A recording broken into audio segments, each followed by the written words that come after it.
Bom, então vamos conversar um pouco sobre patologia óssea não odontogênica.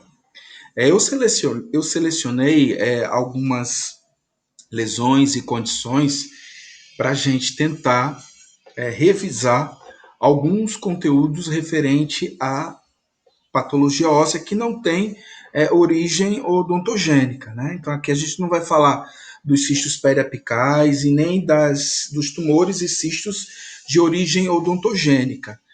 Vamos tratar outras modalidades. O primeiro cisto que aparece como uma entidade óssea é o cisto ósseo simples. Ele tem algumas sinonímias, ele pode ser chamado de cisto ósseo traumático, hemorrágico, ou também solitário, ou ainda cavidade óssea idiopática. Ele é definido pela Organização Mundial de Saúde como uma lesão óssea não neoplásica que apresenta uma cúpula tênue, sem epitélio. Tanto que muitos classificam por ter essa característica conceitual como um pseudocisto, porque não tem uma cápsula dotada de epitélio. Então, por não ter essa cápsula, não poderia ter o nome de cisto, né, associado. Esse cisto ele representa aproximadamente 1% de todos os cistos maxilares.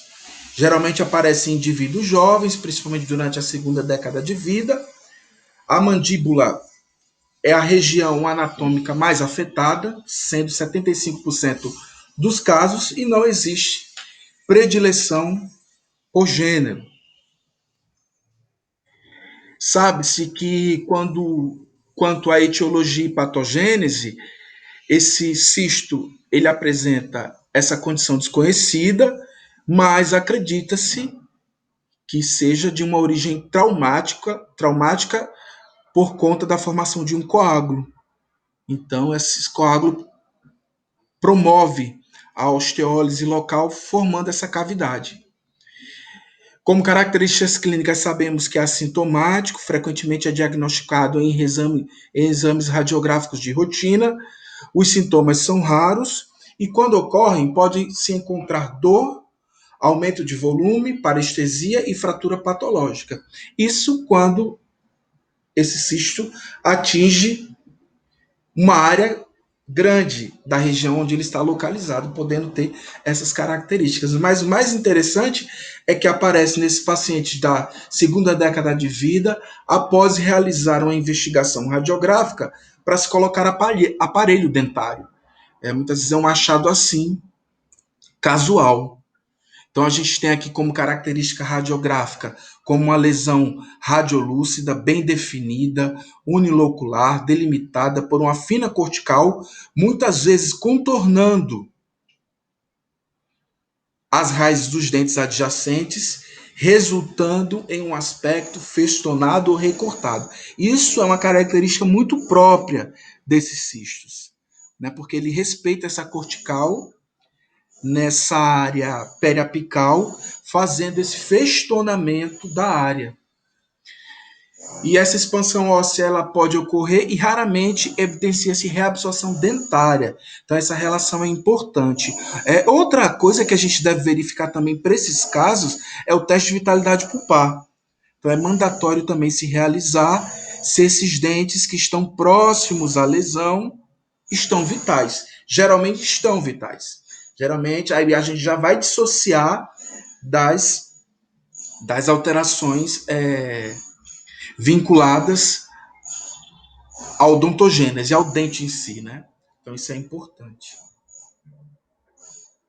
Então, a gente tem aqui uma abordagem cirúrgica desse cisto, mostrando a curetagem, a ausência de uma cápsula específica. Geralmente, o material curetado é enviado para análise anatomopatológica.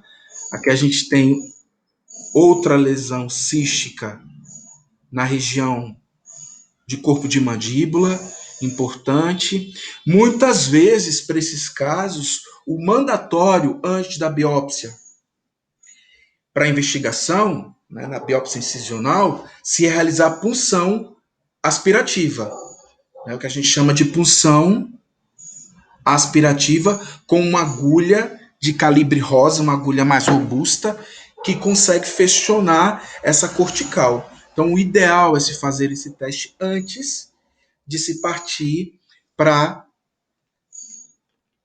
biópsia convencional óssea, para esses casos, porque como principal diagnóstico diferencial, a gente pode ter um aneurisma intraósseo, por exemplo, ou um cisto ósseo aneurismático. Então, caso se tenha como hipótese diagnóstica esse entendimento, o ideal é se fazer uma punção aspirativa antes de abordar a lesão propriamente dita. Professor, Oi, bom dia. bom dia. É uma curiosidade só. Como você faz primeiro uma abertura no cisto para depois fazer a pulsão? Não, você está vendo aqui ó, que eu não fiz nenhuma incisão ainda. Eu anestesiei e puncionei. Depois Entendi. é que eu vou fazer o retalho. Ah, tá. Tá? O ideal é que seja antes. Pode ser concomitante. É o Lucas que está perguntando, Luiz? Não, agora eu Não, não. Luiz. Luiz, o ideal é que você faça antes de fazer a incisão para abordagem da lesão. Por quê? Porque essa punção ela pode indicar a não realização naquele momento da cirurgia, principalmente quando eu tiver sangramento muito profuso, muito enegrecido. É sinal que muitas vezes eu posso estar diante de uma lesão vascular importante. Então eu preciso me certificar dessa condição. Aí eu posso até pedir um exame mais específico, uma tomografia específica da área, né? Para eu fazer num segundo tempo essa abordagem cirúrgica. Ter também materiais para reduzir o sangramento, né? Esponjas de fibrina, cera óssea, tudo isso. Se eu não tiver ao meu alcance, se eu estiver pensando que é um cisto ósseo traumático, né, todo exame clínico revela isso, o ideal para eu confirmar é a punção. Geralmente, nesses tumores mais agressivos, a gente vê uma força própria da vascularização, né, com o retorno da seringa bem grande, bem evidente. Aí por isso que a gente indica fazer a punção antes, sempre antes. Ela vai me dar uma segurança maior, ok? Entendi, obrigado. Aí veja que teve um resultado positivo, mas pode também conter ar. A gente pode encontrar também ar. Como teve um sangramento pouco difuso, aí eu posso ter um entendimento que é um cisto ósseo simples e partir para a osteotomia, que é o que acontece aqui nessa área, aqui em outra visão para a gente.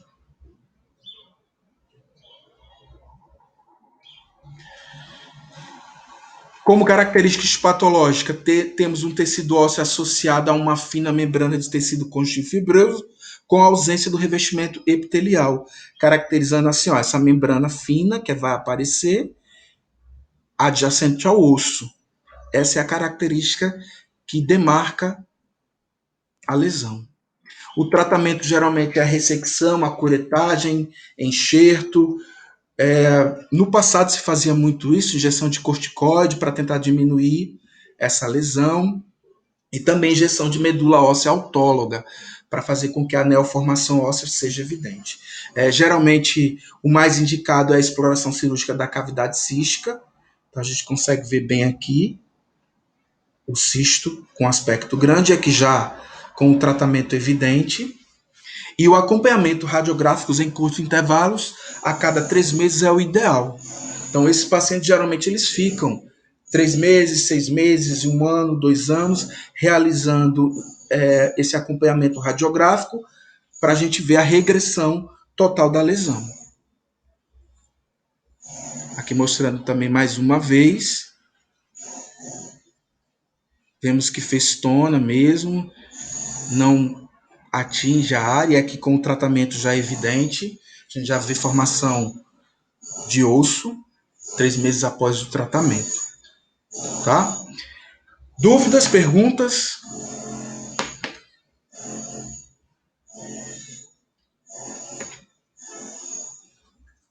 Podemos seguir? O Sim. próximo, o próximo que vamos estudar é o cisto neuroismático. É uma lesão óssea benigna, osteolítica, de crescimento geralmente rápido, localmente destrutivo, que pode simular fisiopatologicamente lesões com características malignas, por conta desse crescimento osteolítico rápido, que é muito característico das lesões malignas. Esse cisto ele é incomum, 1,4, né, menos, menos de 2, né, casos para cada 100 mil indivíduos e representa 1% dos tumores ósseos. Ele tem maior incidência em crianças e adultos jovens.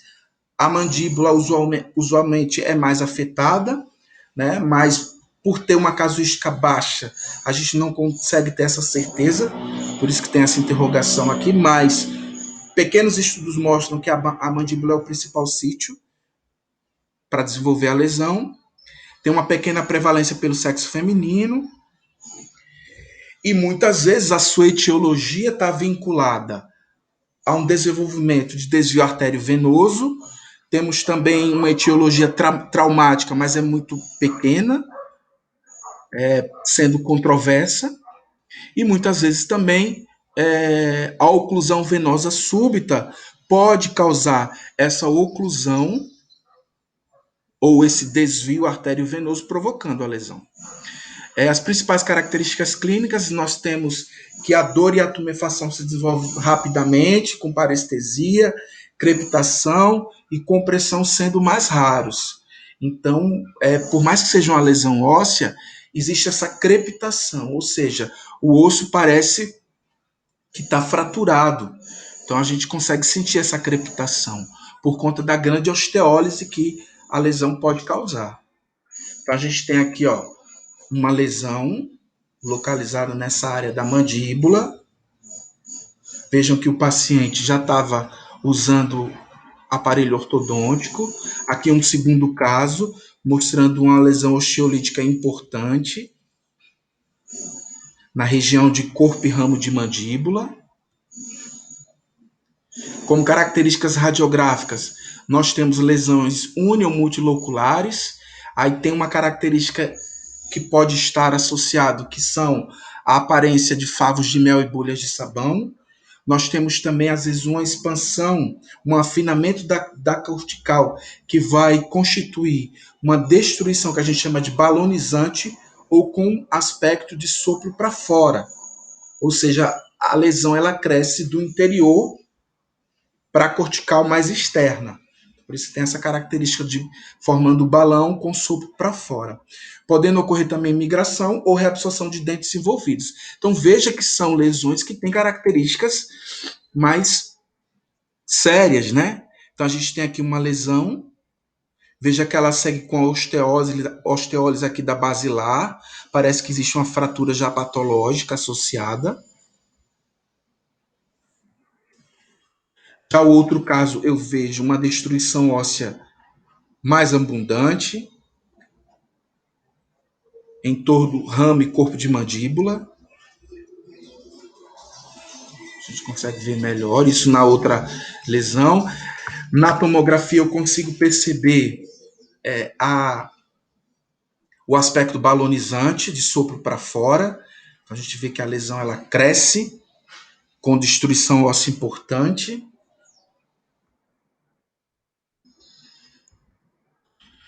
E como características histopatológicas, nós vamos encontrar uma vascularização abundante, com espaços cheios de sangue, não coagulado, de tamanho variado. Por isso que é importante a punção para esses casos, por conta dessa exuberância da vascularização. Vamos encontrar também um tecido fibroblástico celular que contém salas gigantes multinucleares e trabéculas ósseas e trabéculas de tecido osteoide e medular, ou seja, um tecido ainda imaturo, ósseo imaturo. A aparência cirúrgica é de esponja embebida em sangue venoso que pode produzir uma hemorragia demorada. É o que a gente chama de sangramento em lençol. Então, quando a gente incisa, visualiza o osso, esse osso ele parece uma esponja embebida em sangue. E aquele sangue não para, por mais que a gente fique aspirando, ele fica sendo escoado, né? Fazendo essa característica de sangramento em lençol, que a gente chama, que muitas vezes é difícil de fazer o controle da hemostasia. Por isso que muitas vezes é usado esponjas de fibrina, ceras ósseas e mais assim. Então aqui a gente tem a histopatologia mostrando um grande infiltrado fibroblástico, a gente consegue ver com grande vascularização, e aqui as nossas células gigantes multinucleadas, característica da lesão. Um vaso aqui importante, aqui também é um endotélio, outra célula gigante aqui. Então a gente tem essa característica vinculada. Para o tratamento do cistote aneurismático, nós temos a curetagem ou enucleação, complementados por criocirurgia. A criocirurgia ela é legal, ela é interessante por conta da contenção da hemorragia que pode existir. Muitas vezes pode se injetar esclerosantes vasculares, isso pode ser indicado também para controle e manejo da vascularização local. A embolização com ácido polivinílico era no passado bastante utilizado, mas se sabe hoje em dia que aumenta a chance de ter recanalização das artérias e revascularização do cisto quando realizado apenas a embolização. Então, o ideal é fazer a embolização seguido da curetagem. Muitas vezes se faz ressecção com margem de segurança, e o tratamento de radioterapia ele é contraindicado atualmente devido à possibilidade de desenvolvimento de sarcomas pós-radiação. É muito similar ao que se fazia no passado com o querubismo. O querubismo se tratava também com radioterapia. Hoje não se faz mais. E também o cistose aneurismático não é mais tratado dessa forma. Então aqui, ó, a abordagem cirúrgica daquele primeiro caso que eu mostrei, mostrando a cavidade. E aqui no segundo momento, já com acompanhamento de 3 meses, vejam que cursa com formação óssea na área. Já para o outro caso, que era mais específico, veja que foi feita uma punção, já existe uma quantidade de sangue maior. Para esse caso, foi feito um tratamento mais radical, com a hemimandibulectomia parcial aqui, né? Uma hemimandibulectomia com colocação de prótese, para o caso, devido à extensão que tinha a lesão. Dúvidas, perguntas? Temos outras alterações ósseas. Aí eu coloquei 4 aqui para vocês estudarem bem. Aí nisso, o que é que eu fiz? Eu fiz para vocês por ser bastante parecidos, eu fiz essa tabela mostrando características diferenciais entre um e outro, para a gente observar bem. O detalhe que a gente tem aqui é que o cementoblastoma ele corresponde a um tumor odontogênico. Então ele não é caracterizado, né, como uma patologia óssea evidente, específica. Ele entra como diagnóstico diferencial. Entretanto, os osteomas, o osteoma osteoide e os osteoblastomas, eles são sim considerados tumores ósseos benignos, né, com características um pouco diferentes. O que mais vai se parecer, o que vai gerar muita dúvida, geralmente quando a gente aponta antes de se fazer o exame histopatológico, é que o osteoma osteoide, ele geralmente é menor que 2 centímetros. Já o osteoblastoma ele é maior. Então essa é a principal diferença entre eles, o tamanho. Outra coisa que é diferente também entre eles é a incidência. O osteoma osteoide ele é mais frequente em pacientes jovens, já os osteoblastomas em pacientes da terceira década em diante. Outra coisa também é com relação à sintomatologia. Geralmente o osteoma osteoide ele apresenta dor noturna, bem intensa, e geralmente aliviadas com salicilatos. E os tecidos moles próximos àquela área afetada podem ficar edemaciados e bem sensíveis. Já o osteoblastoma tem um aspecto bem maior, né, já tem um crescimento bem maior e a dor é mais diurna para esses tumores. E é caracterizada marcantemente por essa característica, nessa dor diurna, e não é aliviada com salicilatos. mas com as dipironas em si, né? Então parece que o osteomosteoide tem uma característica mais inflamatória, tanto que a gente vê aqui, ó. E por ter essa característica mais inflamatória, na lesão existe o que? Componentes nervosos periféricos. Por isso que essa dor é mais intensa no período noturno, como se fosse uma pulpite mesmo. Já o osteoblastoma, não, ele tem outro tipo de característica. A gente não vê presente na histopatologia, por exemplo, nervos periféricos, o que vai diferenciando um do outro. O que eles têm em comum, os quatro, é que o tratamento é a excisão cirúrgica conservadora. Entretanto, o cementoblastoma, por estar associado ao componente dentário, muitas vezes o dente deve ser removido, porque geralmente ele está envolvido com a lesão. Essa é a principal característica que existe entre eles. O aspecto radiográfico que nós vamos encontrar são esses aqui. Opa. Os múltiplos osteomas, que a gente sabe que eles são vinculados a algumas síndromes. Síndrome de Gardner, por exemplo, está vinculado, então a gente tem múltiplos osteomas que podem aparecer em outras regiões do corpo. Essa característica múltipla é muito importante para eles.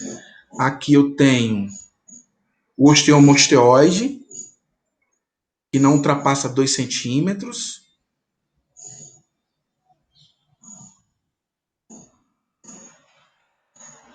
Aqui eu tenho o osteoblastoma, olha como é maior que 2 centímetros. Geralmente localizado em mandíbula, é muito mais comum. Tem esse aspecto radiográfico muito radiopaco.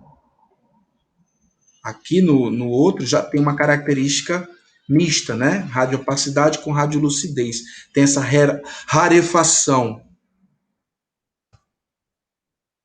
Osteoblastoma.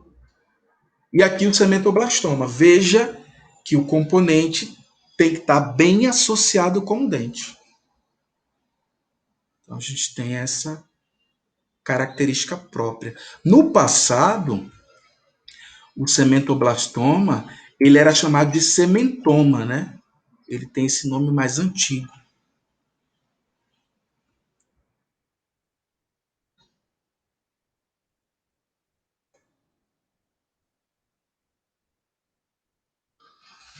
Já o querubismo, que é a última lesão que a gente vai estudar, denominada de displasia fibrosa familiar, é uma doença genética hereditária rara que ocasiona anomalias faciais pelo crescimento ósseo anormal da face.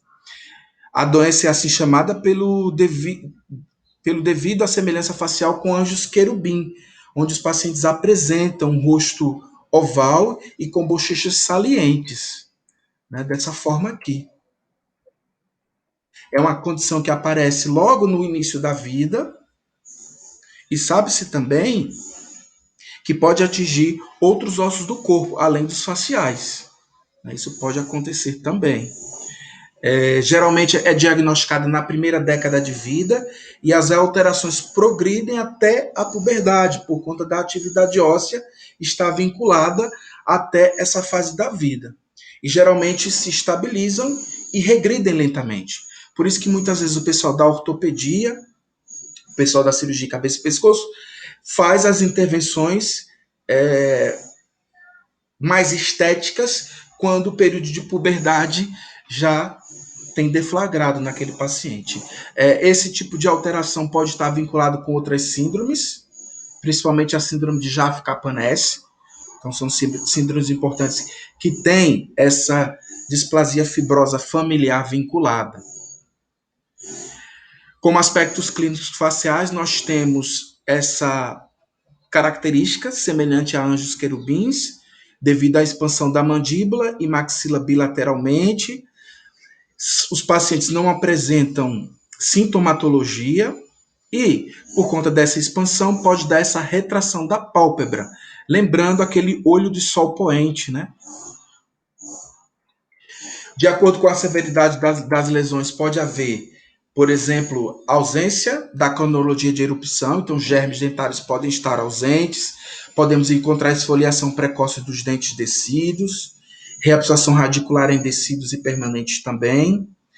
Podem também ser encontradas deformações no palato, impacção dental levando à maloclusão, distúrbios oculares e também obstrução respiratória e prejuízo na audição, por conta desse crescimento anormal numa fase incipiente da vida, né, do crescimento craniofacial.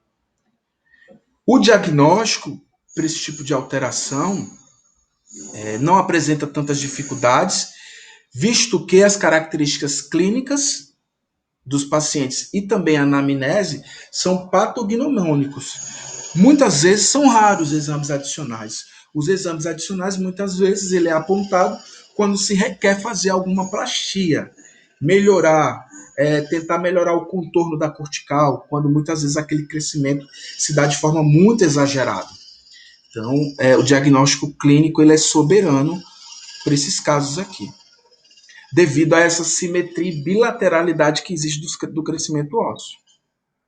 Como características radiográficas importantes na face, né, na região da cabeça, temos radiolucência multiloculares, que lembra aspectos de bolhas de sabão, que a gente vê aqui nessa panorâmica, nessa radiografia aqui também de perfil, ou também flocos de algodão, muitas vezes localizados nos ossos planos do neurocrânio. A mandíbula ela vai apresentar um crescimento a partir do ângulo do gônio, né, dessa região do gônio, com preservação do côndilo. Geralmente o côndilo ele é poupado do crescimento devido ao tipo de ossificação ser um pouco diferente do restante da mandíbula. Aí por isso que isso acontece. Ok? Temos aqui abaixo as características histopatológicas que podem acontecer. Então, na histopatologia, eu vou encontrar as famosas células gigantes multinucleadas, vou encontrar um estroma fibroso bem vascularizado, depósito de hemosiderina, por isso que tem essa coloração mais enegrecida aqui próximo a esse tecido ósseo não mineralizado, mostrando essas linhas sementárias, ó, essas linhas sementárias aqui, ó, basofílicas, que lembram um quebra-cabeça, um mosaico. Então essa é uma característica muito importante dessa alteração. Para o tratamento, como eu tinha falado anteriormente, a radioterapia é contraindicada. Geralmente os pacientes no início do diagnóstico fazem uso de calcitonina para controle da doença até que alcance a puberdade. O controle da higiene oral é importante, né, visto que pode ter alteração na cronologia, impacção de elementos dentários, favorecendo a maloclusão. Então, por isso que é importante ter esse controle da higiene. E quando se tem o estabelecimento da doença, é feito como tratamento de cirurgias. Tratamento estético, curetagem para contorno da cortical e muitas vezes exodontias. Lembrando que esse aspecto cirúrgico ele é paliativo. O ideal é se esperar esses pacientes evoluírem na puberdade, ter o estabelecimento do crescimento ósseo para se fazer as intervenções estéticas que possam acontecer.